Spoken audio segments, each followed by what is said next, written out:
In September 2008, the world watched in disbelief as one of the largest financial institutions in history collapsed overnight. Banks froze, stock markets crashed, governments panicked, millions of people lost jobs, homes, and life savings. What seemed like a distant Wall Street problem quickly turned into a global economic catastrophe. This was not just a recession. It was the most severe financial crisis since the Great Depression. The 2008 financial crisis exposed deep cracks in the global economic system. It revealed how greed, weak regulation, and blind faith in rising markets had created a financial bubble so massive that when it burst, it dragged the entire world down with it. Ordinary people paid the price for decisions made in boardrooms they would never enter and financial products they never understood. This crisis changed how we think about banks, governments, housing, and risk. It reshaped global politics, fueled public anger, and permanently altered trust in financial institutions. To understand why the modern world looks the way it does today, we must understand how the 2008 crisis happened and why it nearly destroyed the global economy. In the early 2000s, the United States was living in what many believed was an era of unstoppable economic growth. Interest rates were low, credit was easy, and housing prices seemed to rise forever. Buying a home was no longer seen as a long-term commitment. It became an investment strategy. People believed that housing prices could never fall on a national scale. These were known as subprime mortgages. Loans were approved without proper background checks, income verification, or risk assessment. Some borrowers were given adjustable-rate mortgages that started with low payments but later exploded into unaffordable debt. This reckless lending was driven by profit, not stability. Banks no longer cared whether borrowers could repay loans because they had found a way to pass the risk to someone else. Mortgages were bundled together and sold as complex financial products to investors around the world. Risk was hidden behind mathematical models and credit ratings that falsely labeled these investments as safe. The illusion of endless growth blinded everyone from homeowners to investors to regulators. As long as housing prices kept rising, the system appeared strong. But underneath the surface, the foundation was already cracking. At the heart of the crisis were complex financial instruments that few truly understood. Mortgages were turned into mortgage-backed securities, MBS, and collateralized debt obligations, CDOs. These products were sold to banks, hedge funds, pension funds, and even foreign governments. Rating agencies, whose job was to assess risk, gave many of these toxic assets the highest possible ratings. Why? Because they were paid by the same institutions selling the products. Conflict of interest became institutionalized. Greed replaced caution. Even more dangerous were credit default swaps, a form of insurance against loan defaults. Companies like AIG sold massive amounts of these swaps without holding enough capital to cover losses. It was like selling fire insurance without having money to pay if the building burned down. Wall Street believed it had mastered risk through mathematics. In reality, it had created a fragile house of cards. When housing prices stopped rising and borrowers began defaulting, the entire structure collapsed at once. Losses multiplied, trust disappeared, and panic spread through the financial system like wildfire. The system that promised stability through innovation instead delivered chaos through complexity. On September 15, 2008, Lehman Brothers, one of the oldest and largest investment banks in the United States, declared bankruptcy. This single event marked the point of no return. Lehman was deeply exposed to subprime mortgages, and when its losses became impossible to hide, no government rescue came. The collapse sent shockwaves through global markets. Stock exchanges plunged, credit markets froze completely. Banks around the world realized that no institution was too big to fail. Fear replaced logic. Panic replaced planning. Money market funds broke the buck. Companies could not access short-term financing to pay employees.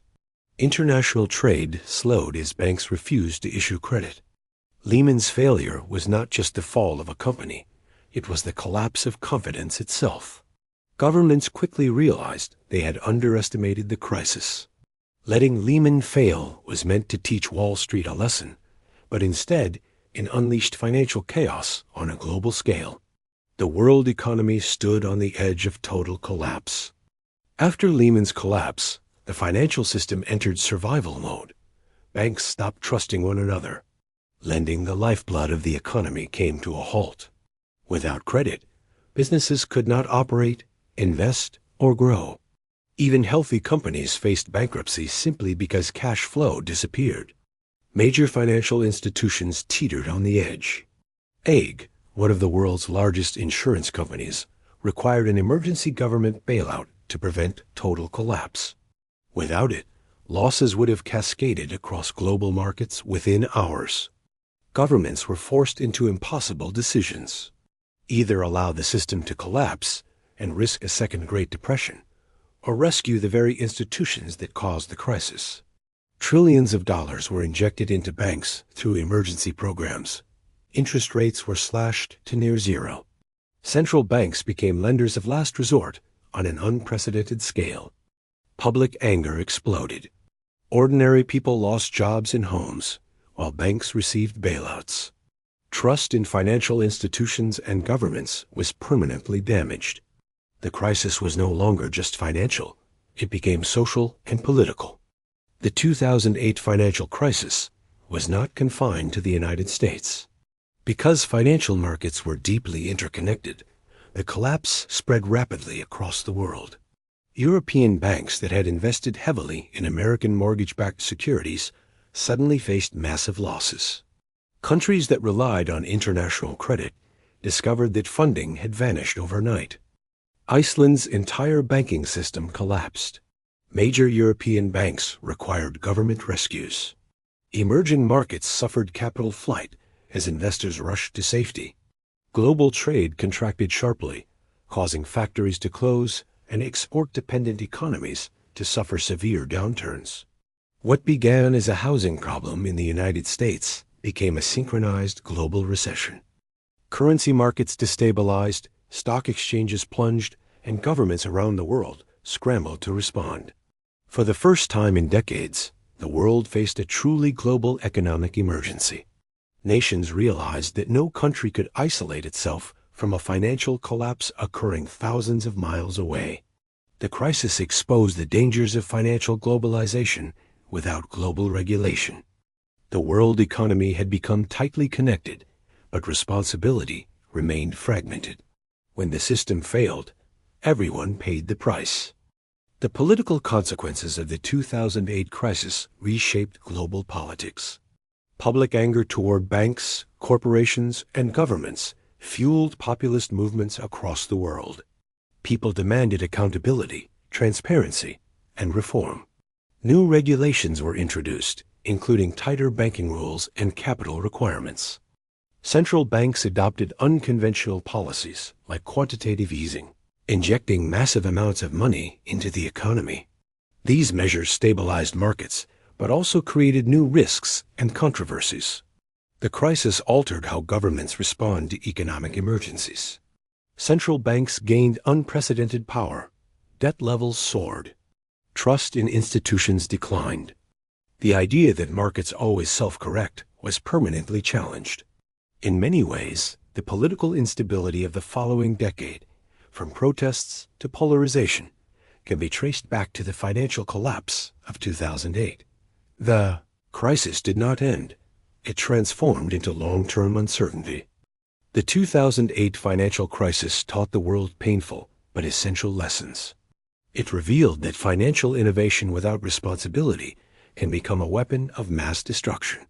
It showed that deregulation, greed, and short-term profit can destabilize entire civilizations. One of the most important lessons is that financial systems require strong oversight. Markets do not regulate themselves when incentives reward risk-taking without accountability. Transparency, regulation, and ethical responsibility are not obstacles to growth. They are its foundation. Another lesson is that economic crises are never just economic. They affect mental health, social cohesion, politics, and global stability. When trust collapses, rebuilding it takes generations. The crisis also reminds us that prevention is cheaper than rescue. Once the system collapses, the cost is measured not just in money, but in human suffering. Understanding 2008 is essential to preventing the next global financial disaster because the warning signs always appear before the collapse.